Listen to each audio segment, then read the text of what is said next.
podcast, achieving success, social impact, and of course, overcoming obstacles. I'm one of your hosts here, Francis Kong.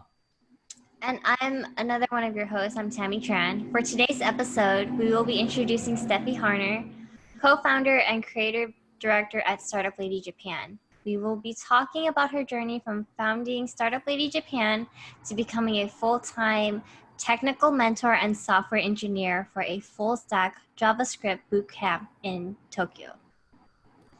And I'm Stephen Chan. Amongst Steffie's many talents, Steffie is a cyberpunk fashion icon. Her work has been featured on Instagram.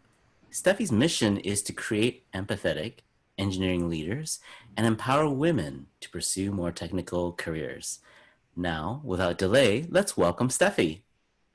Hello. Imagine talks, Hi, everybody. Steffie. I'm really happy to be here today talking to y'all. And In we're San Francisco, right? Yeah. Yes, we are in San Francisco. And we're so excited to have you join us for our podcast, Steffie. It's been a while, at least for the two of us. It's been like 2 years since I've seen you in Japan. Yeah, since you came to Tokyo, those are good times. Yeah. Yep, and Come then back 4 soon years once. together. Yeah. Yeah, It feels like ages ago, but it has. And in the few years that I haven't seen you or talked to you, you've been quite busy. Right? yeah. This is completely different from when we both worked at a media company. The last time I spoke to you, you went to Japan to like have a change in scenery. So how did it lead to you co-founding Startup Lady Japan? Man, I don't even know, to be honest. Like when I think about like, how did I get here?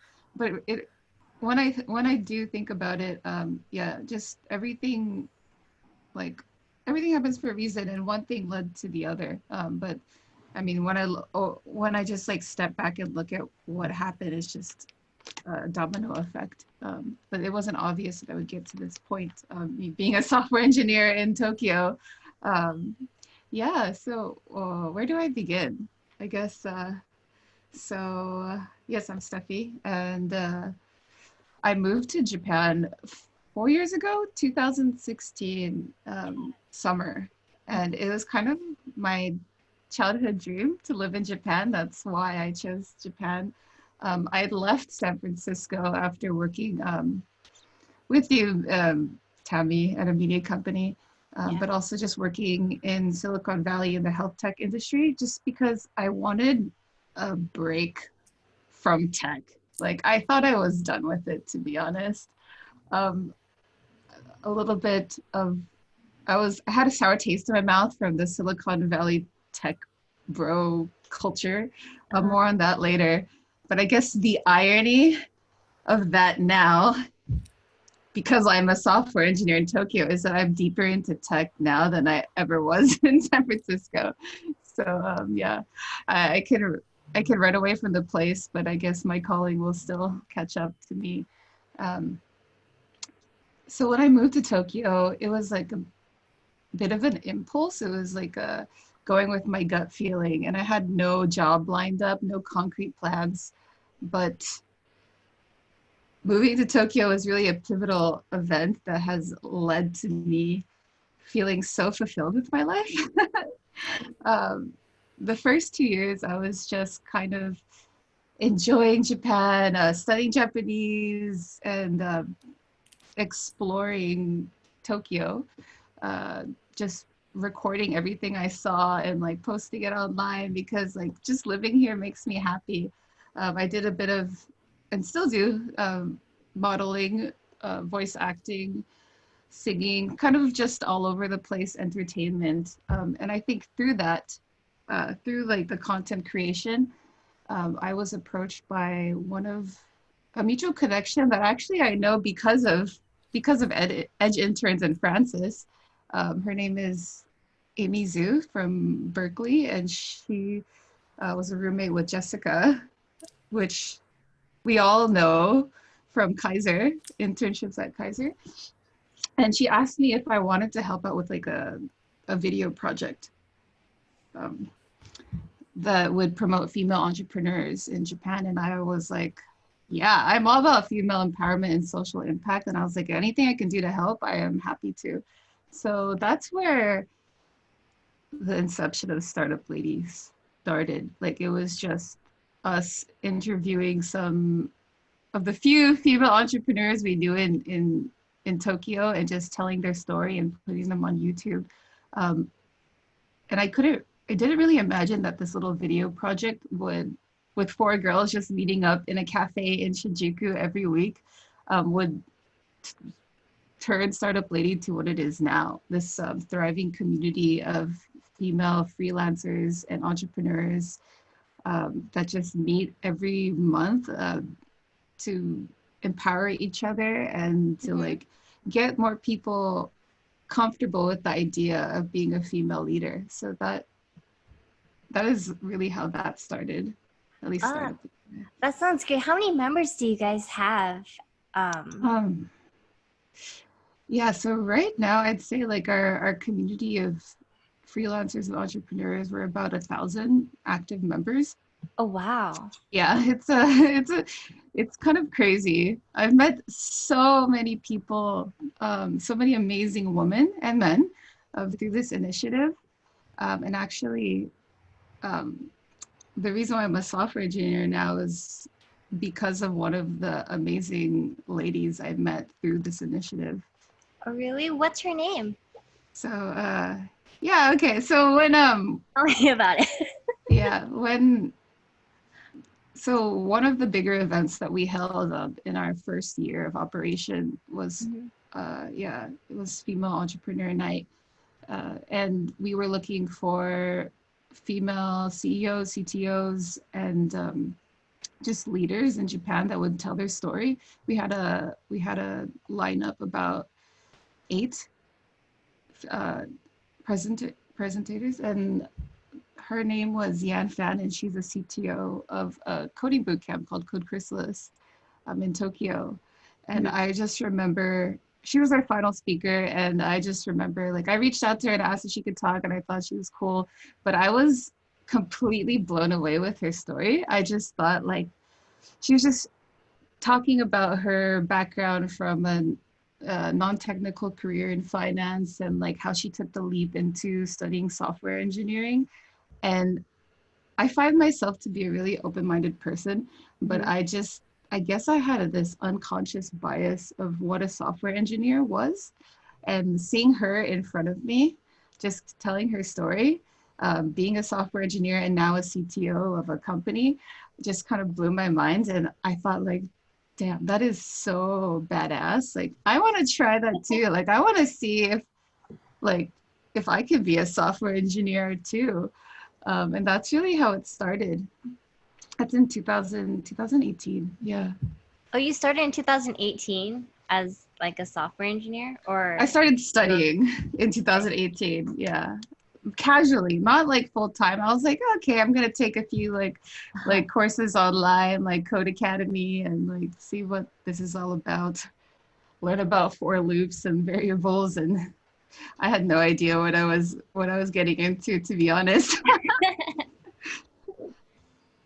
Right. So that was in 2018, and I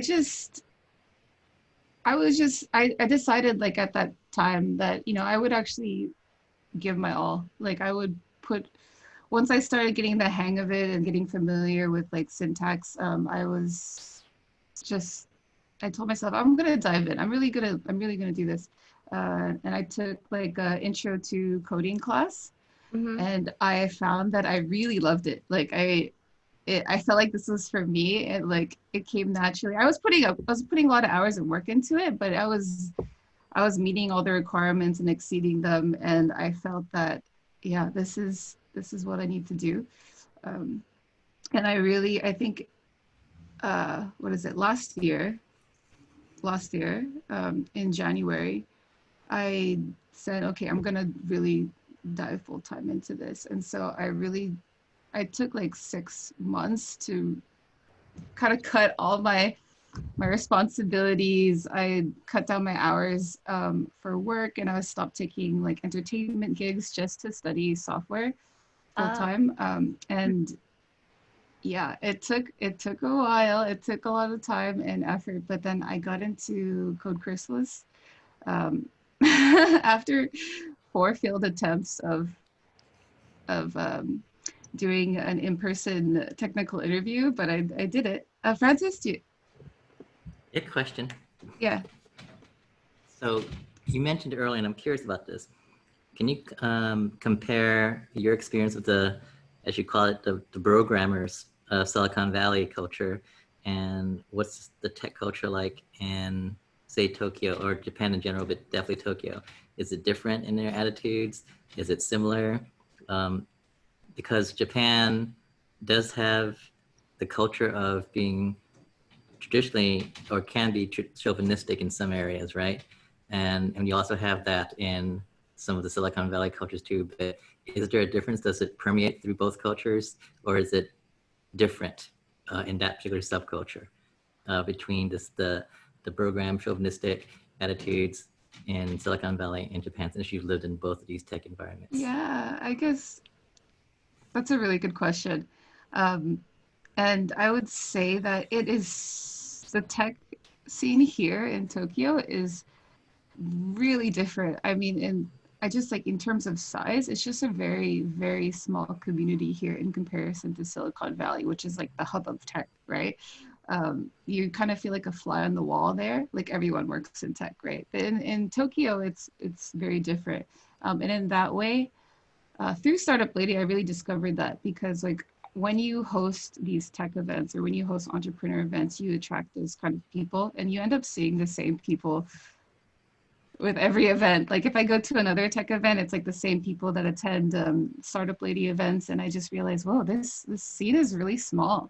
And I think that's when I realized like, if you put yourself out there in this world, like you are making an impact. And that for me was really empowering, just realizing like, yeah, if I decide I want to do something here and like put myself out there, like other people will feel it and other people, it will influence other people. In terms of being like a tech bro culture, I think that it does exist here, but it's just not as strong because it's such a smaller community and tech is so new, right? It's just kind of in its infancy here. People think of Tokyo as very innovative and like high tech, but it's actually quite quite the opposite in terms of software. Hardware, yes, it's like the leader in hardware, but not software.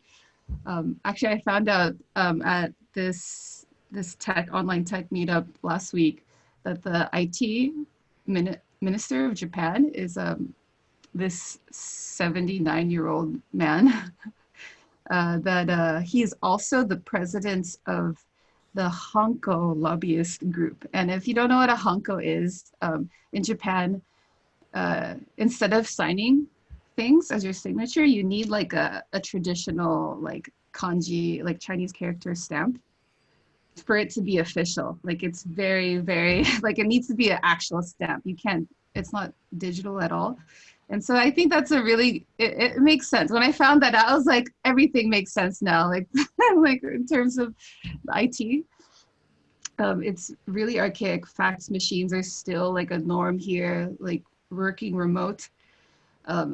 Was a really, really foreign concept that people were pretty much struggling with right now during this COVID pandemic, where everyone is suggested to stay at home. It's kind of intense. Follow-up question then. That's really interesting because maybe that's a sub industry, but most of the world's most innovative and influential video games, which is largely software driven, comes out of Japan. In fact, I would say 90% of the influence in the past, at least, it came from Japan in terms of video game consoles. You make the console, but then the software drives pretty much 90% of the profit margins. And now I'm hearing that the software is dated. At least software culture is dated in Japan. Really? Yeah, I guess that's a good point you bring up.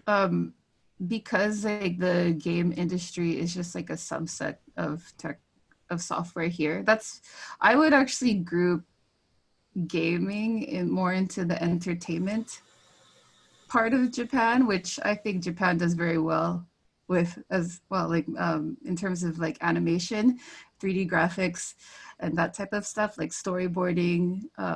So less on the software as a service side, but more like software as entertainment. I think that is, Japan is definitely a leader in. But in terms of like what we know in Silicon Valley as like tech as a service and like applications that have utility other than entertainment, it is very, very behind. So you're saying that, is it a cultural thing that they box in all that tech software development into entertainment, video game consoles, and they don't want to see it spread into other non-entertainment software as a service type of applications? Or is it more cultural, or is it potentially political, or is it, I can't imagine it being a technical limitation. It's not a technical limitation. I think it's definitely a cultural thing. It just has to do with the structure of Japanese companies, like the hierarchy that exists in traditional companies. Because I think one thing that Japan does very well is tradition and like practicing, just practicing it. And I think in many ways, Japan is stuck in that old way of thinking and just like following to traditional practices. And it's really hard for them to be innovative when they're just so used to that. Yes, Steve? Yeah, and you know, one thing I wanted to catch on to was something that you said, which was you are there to make an impact. And in a way you are with Startup Lady Japan. You're breaking some of the programmer culture in a way. What would you say is the impact that you are making? Yeah, well, that's the thing. Okay, so I guess we're really stuck in our old ways, and the people that are currently in leader positions in Japanese companies, and in government, like I'm not necessarily so sure that can change. You know, I think that's going to stay the same. But like with the new generation of young women and men that are coming into these leadership positions, like if they have a different mentality, they will lead the change. And so I think doing social impact initiatives like Startup Lady, just bringing inspirational people in front of young men and women that have a different way of thinking, have an open mind to breaking, some traditions that in ways hold us back from innovation. And once they become leaders or are inspired to become leaders, they can lead that change. And I do feel that something so simple as holding like a monthly event where someone else just tells their story and talks about how they did something that was difficult and like persevered through it will inspire someone else to say like, hey, I can do that too. I can make impact as well. Totally. And I can definitely see the parallels. You're blazing that trail in Tokyo. Likewise, we're here with our mutual co-host and friend, Francis, who has done something similar with Imagine Talks and Miss Asian Global, and allowing and empowering people to talk about their story. What would you, in your case, you've made multiple leaps. You traveled halfway across the world, and you said that you gave up your job in entertainment, right? And in order to dive into learning coding, what were some of the challenges that you faced internally? Like, because that took a lot of courage to do all these leaps. Yeah, and so thank you for that question. I definitely felt a lot of I don't know. There's times where when I was studying, it wasn't sinking in. Like it was definitely not easy. Like I put in time, I put in like I had to deal with a lot of frustration, a lot of imposter syndrome, just spending hours staring at my screen, wondering why this code isn't working, and like just rereading the same line like hundreds of times. And I was like, I'm wasting my time right now. I could be like doing something that I'm good at and like making an impact in that way. But it's yeah, so just dealing with the fear of missing out, really like the trying to take in like the opportunity cost I was losing from spending time studying, and it's really, it's like something you realize like you can't do it all. You really can't. Like I wouldn't be able to take all these entertainment jobs, like these modeling gigs or influencer gigs, and dedicate this time to coding. I had to choose one, and I really had to listen to like the feeling that I had in my gut and said, no, like I just have to persevere and figure this out. And once I do, I'll get to the next step. And so it's kind of a humbling experience in that way. Like if you kind of have to pinhole yourself and see that, set your eyes on a specific goal, and anything that doesn't contribute to that goal, just for now, it can wait, because once you get there, then you can, you know, pick it back up, I think. So I didn't, when I gave up, when I took a break from it all, my social life and from doing the things that I love in entertainment, I wasn't saying goodbye for good. I was saying goodbye for now. And so just saying like, okay, I could save it for later. It really helped me move along. So where are you at in terms of your imposter syndrome? And for those who don't know what imposter syndrome is, could you recap what imposter syndrome is? Yeah, I guess. So imposter syndrome, for those you don't know, is just like the feeling that you're not good enough. Just the feeling that you'll never be good enough, and like you shouldn't even try, or that you're just like a fake. Like I think this is a very common feeling in tech and software engineering in particular, just like dealing with the fact that there's so many things you don't know. And you can't possibly know all the things that have to do with software engineering. Yes? So a question here, you said, and following from Steve's question here, what is imposter syndrome? And you said it's feeling like a fake. So if you're gonna say that, I would like to actually know from your definition, how would you define what a fake is and what is authentic then? What is a fake and what is authentic? Yeah, I feel like that needs to be defined before you can actually define what imposter syndrome is. Yeah, I guess yeah, right. So,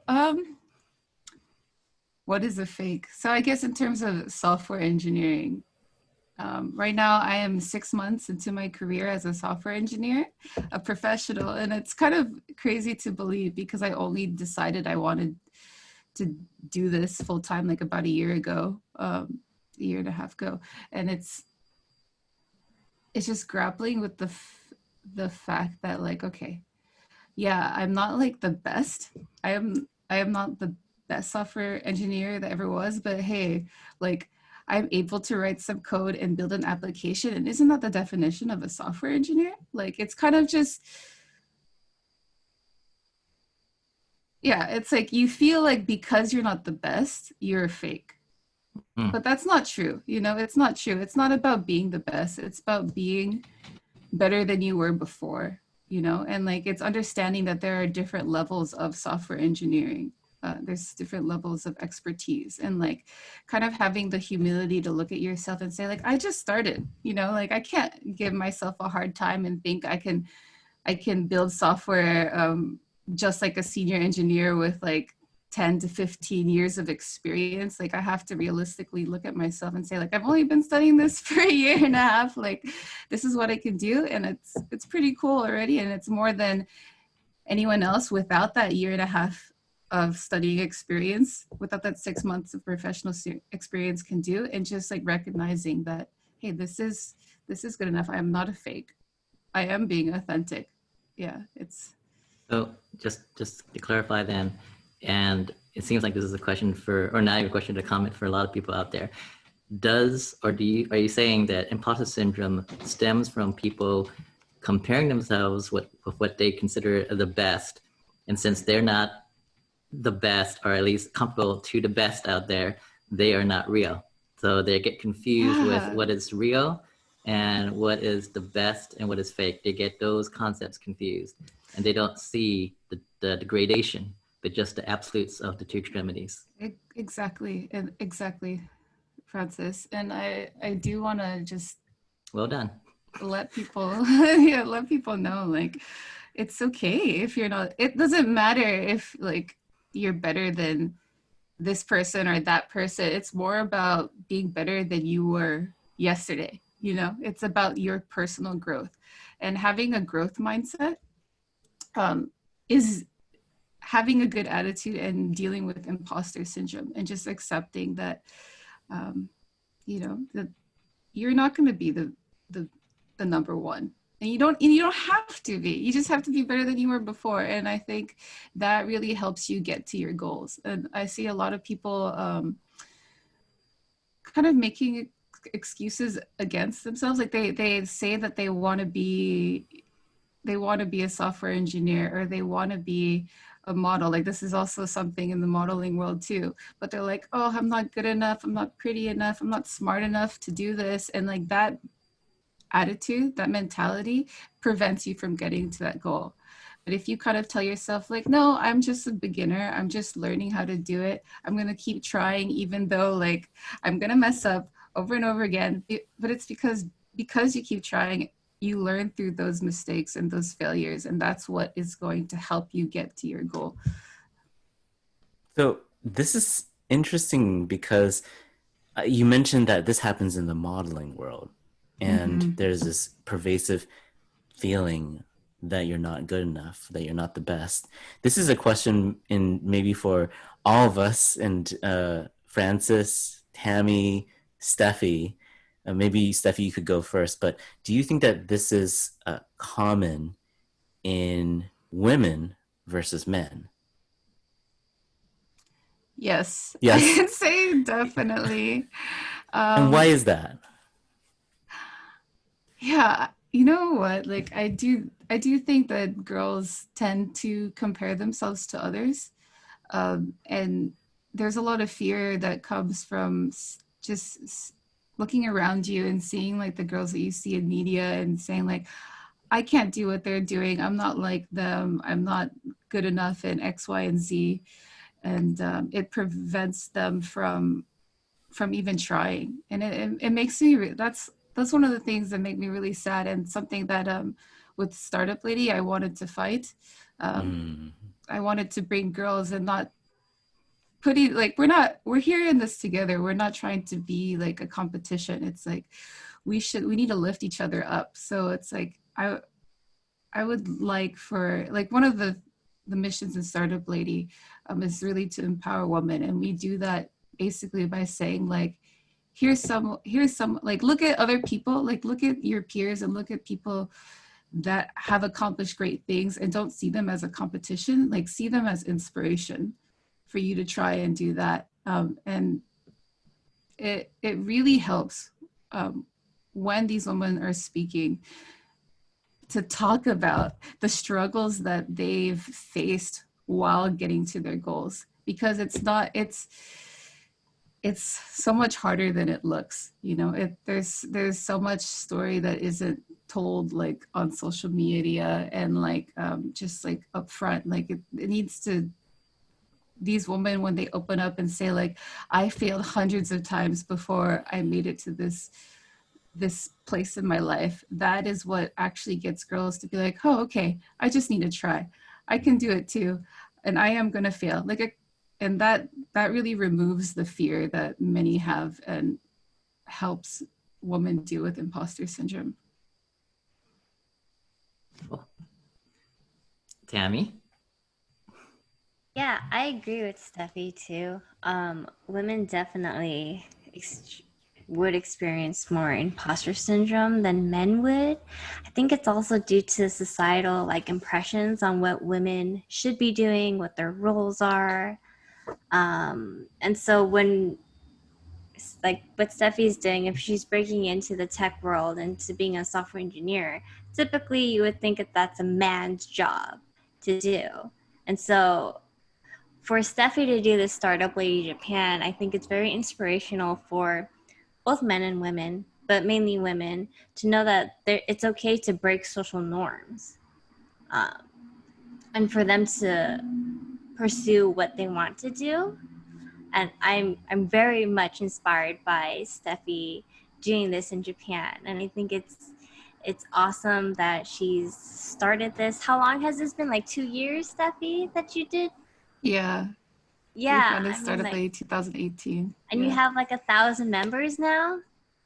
It's That's pretty amazing. crazy. Yeah, so I think that's just mind-blowing, the fact that you even started this in Japan, in a space where like Japan isn't that big in terms of software um, engineering and like startup, as opposed to hardware, like you said. Yeah. Steven, you're the psychiatrist here Oh among my us. gosh, I was gonna point to you. Yeah, I got to you first. But Oh my goodness. I can go. Do you want me to go? Or do you want to go? I don't care. And well, I'll say a few things about it, Okay. but I would love to hear your thoughts, particularly since this is your brainchild in terms of how people overcome obstacles. I do think that women face a lot of pressure from society to conform one way. I also think that minorities may face that too. When they're facing a new culture, or they're say they've immigrated to a country, there's some pressure to sort of assimilate and to just conform and fit in. And I think that's a powerful human need, to want to fit in. But to break those barriers takes a lot of courage, takes a lot of resilience. We heard from Steffi, there's a lot of self-doubt that can come up. And I think that that's something that a lot of us face. I think though men may try to mask it, they may not admit to it, and instead it comes out in other emotions such as anger or denial even. But that's what I've seen so far. So, as especially with really masculine men, right? I've heard a quote before, and it's like, Yeah. Boys blame the world, girls blame themselves. And I think it's very true in many ways. And I think we should all aspire not to be, little girls and boys, but to be men and women, and just kind of own up to, it's not your fault. It's not your fault as a person. It's not the world's fault. It's just more like being realistic with how the world is, and being realistic about like what you're able to accomplish, and just moving forward with that. But I do think that quote rings true in many ways. Tammy had a comment. I did. I agree with Steffi, but my comment was that it's even based off what you said, Steve. It's even more so based off of Asian culture, traditions. There's more conformity and an expectation that is set for people to follow. And then if you don't, and you try to break social norms, you're either looked upon as shameful, or something else, like something that's a disgrace. And that's pretty much hard to deal with, and nobody wants to be on that butt end of it.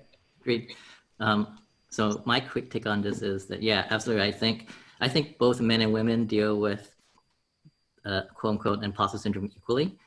However, the problem is that men, as Stephen and actually all of you guys alluded to, have a lot of, the only word I can think of is ego that they have to play with. A lot of the chest thumping. And I think this is, a lot of it is cultural in terms of how it's developed.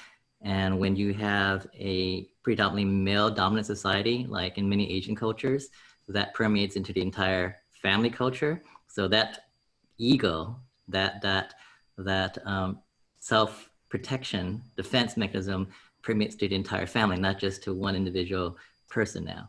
And so males, okay, let me back up. Females do have imposter syndrome, but because they don't necessarily have that type of, that level of ego to deal with. They're more open and more able to confront it more in a healthy way and even talk to people about it and share it more easily. Although that doesn't mean it doesn't is any easier for them to have to deal with themselves. Men feel like they have to chest thump and have to prove themselves, even if they know or they perceive that they are not that type of person that they are trying to be. And how many people actually try to deal with it. If you can't raise yourself to feel good about yourself, you will bring other people down so that you don't feel as bad about yourself. So instead of trying to address the problem of your inadequacy, you will down talk other people who are in a position where you perceive them that you want to be or you hope to be or should be, but you now, just like Steffie said, blame the world and say that person's a fake. I hate that person. He or she, mostly he, because they're usually competing against another male, is a disgrace or whatever you want to call it. So males are doubly hampered by this emotional constipation on top of the fact that they can't understand how to see the gradation of progress as opposed to absolutes of beginners and professionals. That's just my 2 cents.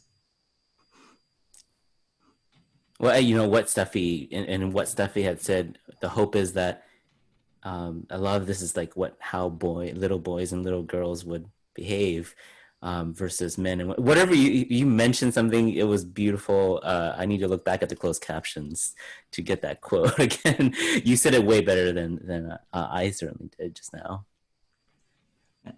Quick question for Steffie here, if I can. So what are your goals in terms of, are your goals for Japan, or are they more for tech? Or do you have any plans to connect back to Silicon Valley? Do you plan on, basically, are you planning on living in Japan for the rest of your life, or do you want to go back and forth? Like, are you more invested into Japan or more invested into tech as a whole, both globally? But I'm just curious what you actually see your journey leading to now. I mean, yes and no. In terms of asking me if I'm planning to stay in Japan forever, like, I don't think so, but definitely for now. I don't feel like it's my time to leave Tokyo yet. There's still so much I can do. But in terms of impact, I don't think that I want to limit myself to Tokyo or Japan. I think now with like the dawn of social media and like the internet, like if you put things online, it breaks barriers, it crosses borders. And so something that the energy that you put out online can impact people in different countries and different cultures. And I do see that Startup Lady, I mean, like, I'm talking to y'all from Tokyo to San Francisco, so I hope that can make an impact in the San Francisco community as well, and let them know that these things exist in Tokyo, and if they wanted to, contribute, they can totally just reach out and send me a message or something. So no, I don't think that we should limit ourselves to like a specific place and country. Just like try as much as possible to make an impact to anyone you can reach.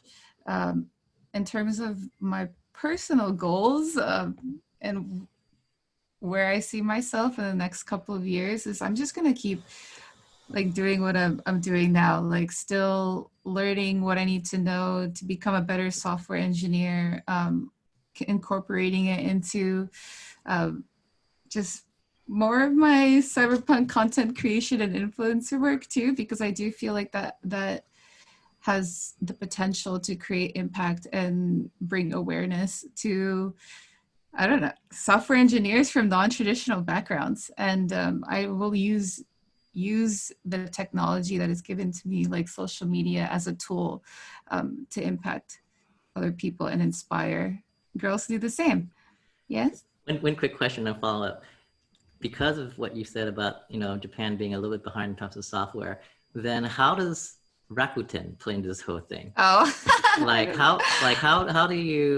how do you explain that phenomenon with the general culture you kind of described to us in Japan? Like, I don't know what you know about Rakuten, but we might have an interesting discussion now. So I don't work with Rakuten. I've Code Chrysalis, like we do like an event we do a rapid API event with Rakuten and stuff. But I know a couple of people who work for Rakuten, and they have very interesting do you want to perspectives. maybe describe to the audience and viewers what exactly Oh, Rakuten okay, is? Rakuten. For those who do not know, okay, so I'm kind of stuck in my little Japan bubble, so everyone knows what Rakuten is. But if you don't, it's basically the Amazon of Japan.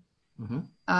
And if you take a look at their website, they do have like a US, an American version where you can buy online and e-commerce and stuff. But it's kind of archaic in comparison to Amazon. Like the UX is a little dated. Everything's kind of cluttered, and there's a lot of Japanese culture in terms of just chaotic advertisement that is on there. I think that's a really good example of Rakuten's a really good example of a Japanese company that is trying to adopt more Silicon Valley values and practices. Questionable if they are actually picking up the values, but they are trying. So I think something that happened recently, I think a couple years back, is Rakuten announced that they wanted to be an English-speaking company in the offices, and they did that because they think that the Japanese language in itself, because of just the nuances that it brings in hierarchy, is preventing them from adopting like a more agile and tech innovative mindset, and that is going questionably well. I from what I hear from my friends who are working at Rakuten, is it's still kind of half English, half Japanese, and it's still very much stuck in their old practices. But I do think like just the fact that leadership has adopted that mindset and like wanting to change in that way is a good sign. Yeah, but I'd say that it's not enough at this point, and we need to. More Japanese companies need to continue to implement those types of things and just keep trying to improve. You know, it's not a failure. It's just it's a good start. Yeah. Tammy had something? Yeah. Sorry. That was actually really interesting what you said about Rakuten and like their changing of hierarchy and culture.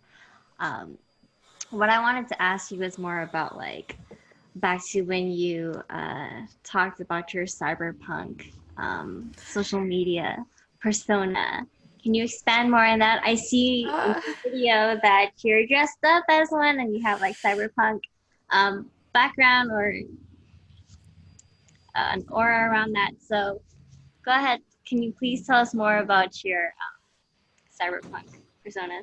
Okay, so yeah, if you do follow me on Instagram, I do use that as like an outlet of expression of just like the things that I love from my past, influences from video games, anime and manga that I love and still consume back in the day and now, and I've kind of worked that into my personality. This is kind of interesting get up for y'all, but like I actually dress like this almost every day, and this is actually how I go. This is how I go to work. Really? And I love, yeah, and this is why I love the company I work for right now, because they totally accept me for the person I am. I'm kind of going against the grain and colorful, and they just treat me like a normal person. But that's awesome. Based I on do. like how Japan is actually. Yeah, I work for a very open-minded company. I wouldn't say that they're a very traditional Japanese company. They're not great. actually. But anyway, so it may seem kind of like not related to my work as a co-founder of Startup Lady and a software engineer, but I believe that it's very much intertwined. I do believe in this. We are approaching a society that is becoming more ingrained with technology. Our cell phones and our computers are really just extensions of us.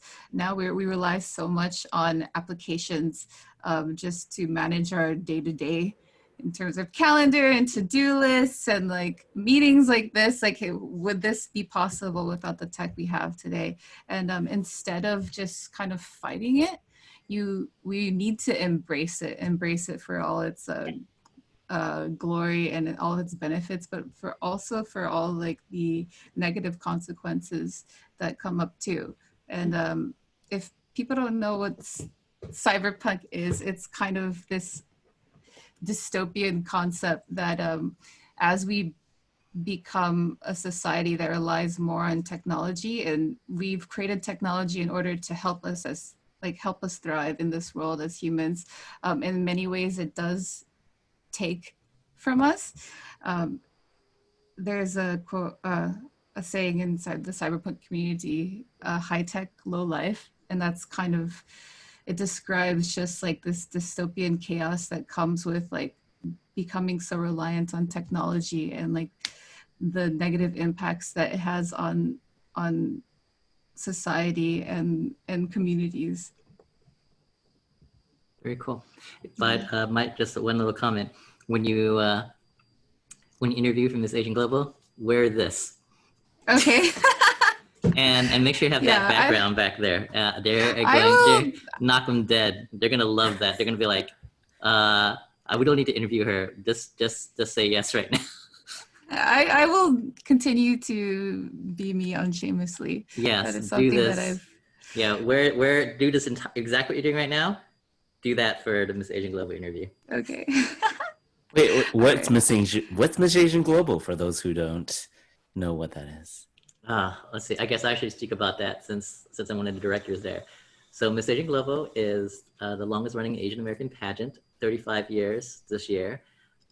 It's been around pretty much since the 1980s to really, I think it was designed to give a voice to Asian American communities for young women, but it's really evolved into a professional development organization now, really focusing on a lot of women empowerment, social impact, and entrepreneurship, which it does very strongly with the sister operation, Imagine Talks, which is essentially, I guess it's almost like it's inspired by a TED Talk type of an event, but really with a strong focus on Asian American women.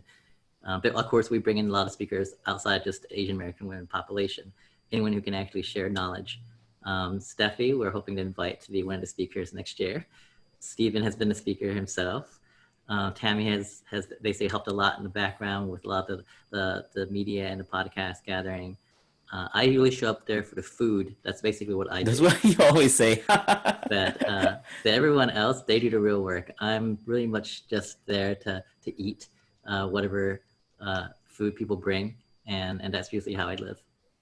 Oh, Francis, that is such a lie. You organize everything in the back end. I do organize who brings in the food for me. Yes, I do. Well, like we say, priorities. Definitely parallels with Francis and Steffie, and Stephanie's breaking so much ground over in Tokyo, getting a huge community of folks together. It's remarkable. You should let them know, Steffie, if you're gonna be speaking at Imagine Talks with us, you need to let your entire community know that you're going to be representing during that time. Yeah, I'm happy to. I'm honored that I was asked even to be part of this.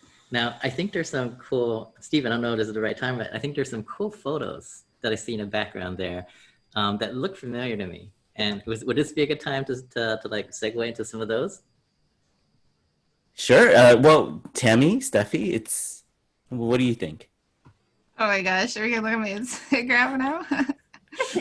Yeah, I think it's a great time to segue into showing off Steffie's Instagram. And her website too. And her website, yeah. Definitely to like take a look at her. Should we do a screen share? Is that sure? What we're doing? Yeah. We're looking at this. We're looking at this on my desktop, but this is something that everyone can view. And Steffie, maybe you could take a take us on a tour. Oh, here goes. So Yeah. Okay. A tour of my Instagram. Well, I guess if you go to Instagram.com/Steffie Harner, you can see my little expression outlet. And as you can see, I do post a lot of content where I am the model of these creative concepts that I've collaborated with many post-processors and photographers that really highlights just what I would say is a cyberpunk neon shot. Yeah, that is, and it's so much more than bright colors and like a digital life. There's so much symbolism that go behind this, but I do enjoy it as an art in itself.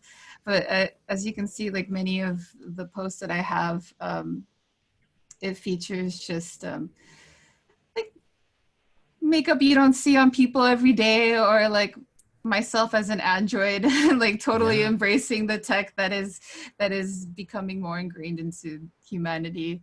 I'm a little embarrassed that we're looking at my Instagram on this. No, this is awesome. And this is remarkable. I think you told us a little bit about how this particular portrait came to be. Yeah, like how many people were involved in this one picture here? Yeah, so this is a collaboration between 3 creatives, including myself. We have a photographer, his name is Guillermo Alarcon. He goes by Future Vision, and our good friend Wilmer Lenz. And this came about, this is shot in Shinjuku, Kabukicho, which is also my background here. It's the red light district of Tokyo. It's one of the most, for lack of a better word, ghetto, unsafe places in Japan. Which is perfect for cyberpunk. Yeah, it has like one of the highest crime rates in all of Tokyo. If you tell a Japanese person like you went to Kabukicho, they would be like, "Why? The highest. What are you doing there? Be careful." The highest crime rate in Japan, which is probably something like Sunnyvale for us. Yeah, out here. it's like it's pretty safe. Okay, I'm gonna just say that I used to live right on the edge of Kabukicho and Koreatown, which is also the hood. Pretty much the hood, here. Tokyo and hood. I had never felt threatened at all walking alone at night with my cell phone out. Yeah, it comparatively to America, relatively safe.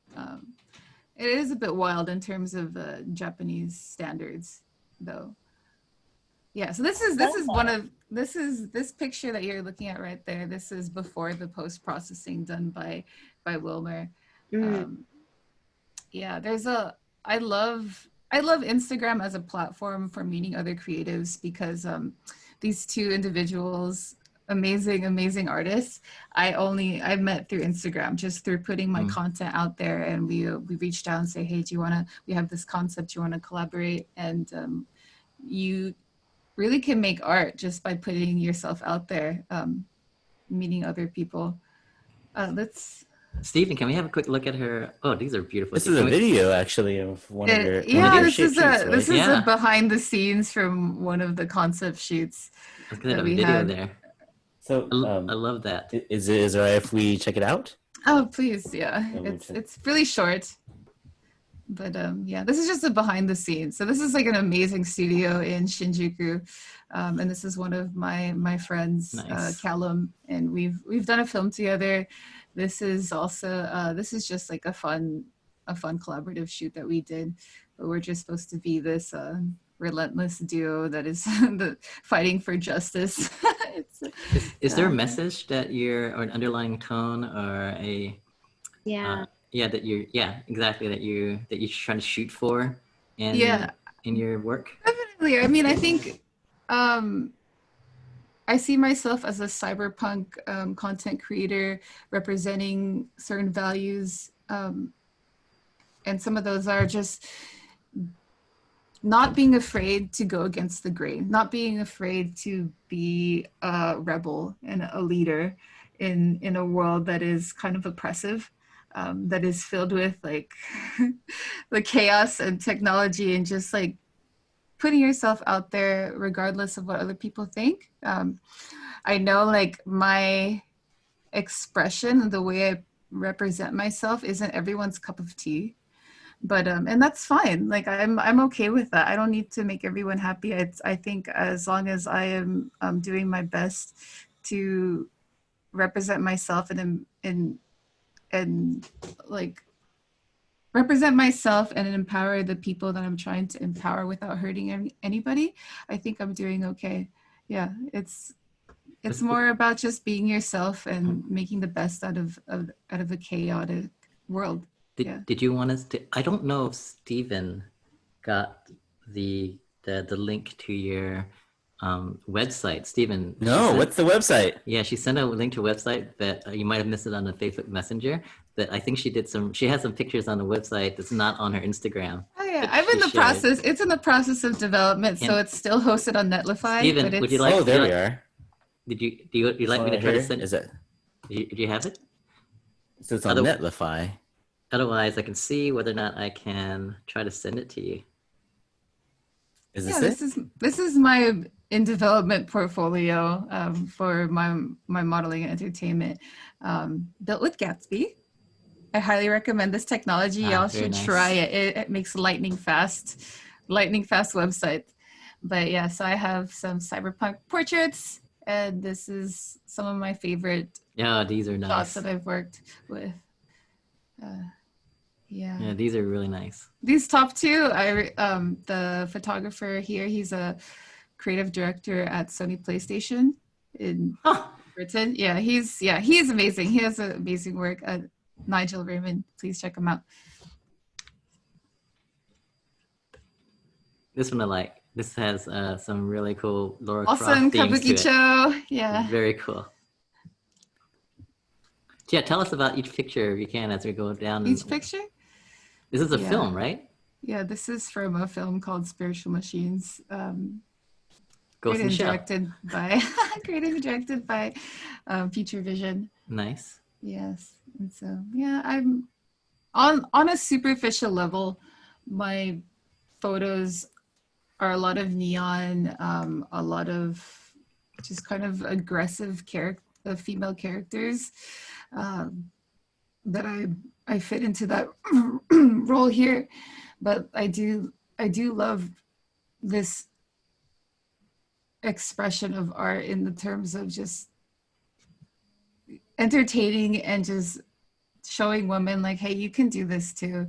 Like, if you want to be a software engineer and be a model, you can. You just have to try. You just have to put yourself out there. Actually, on that note, who are your hero software models?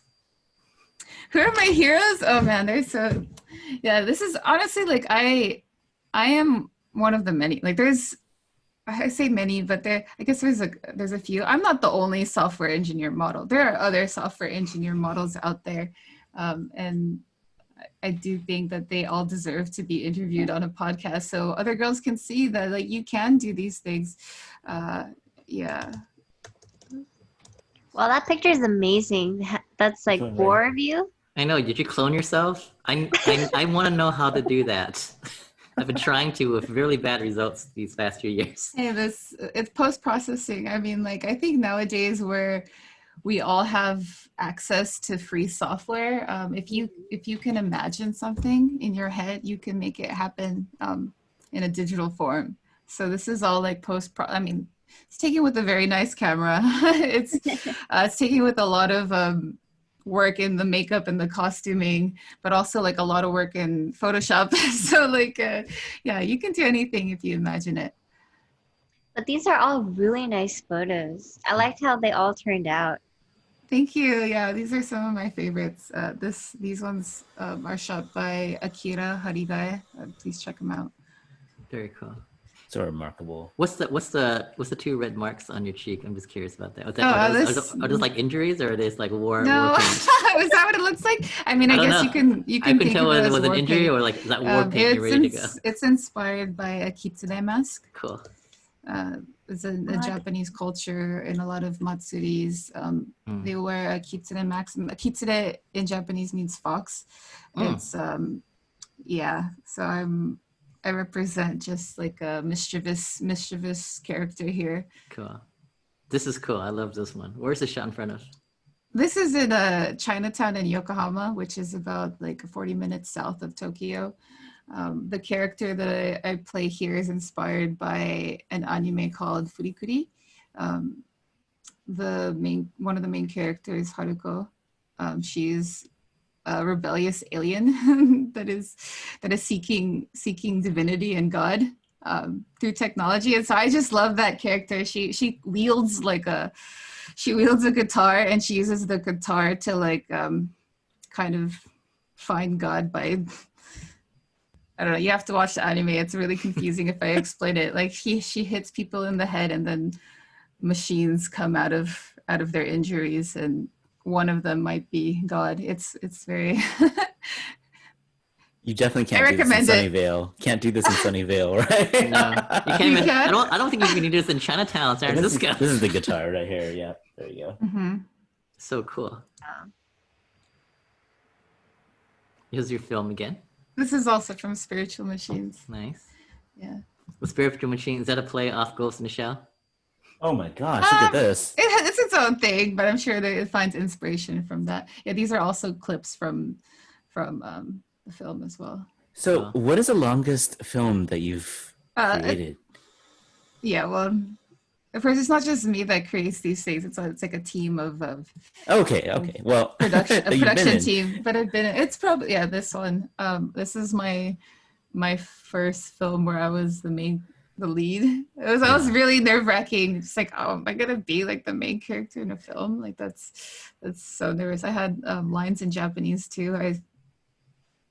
I definitely had to practice a lot too. And is this something that we can Roll. stream or rent or? So it's currently purchase? in production. So I will let y'all know when it is finally released. That is super cool. Awesome. That's very Laura Croft. I love that one. Okay, yeah, thank you. Thanks so much for plugging into my Instagram. Please give me a follow if you enjoy this content. I am gonna keep creating. That's so cool. Well, Tammy, would you like to Close out? close Oh this yeah, out? sure. Yes. I'm so sorry. I blinked out. I was just so amazed by You're stunned. No, I am. I'm like, it's amazing that you've done all of that while doing your software engineering, while pursuing it, and then now you're actually in that position, and then also founding Startup Lady Japan. I do not know how you balance everything.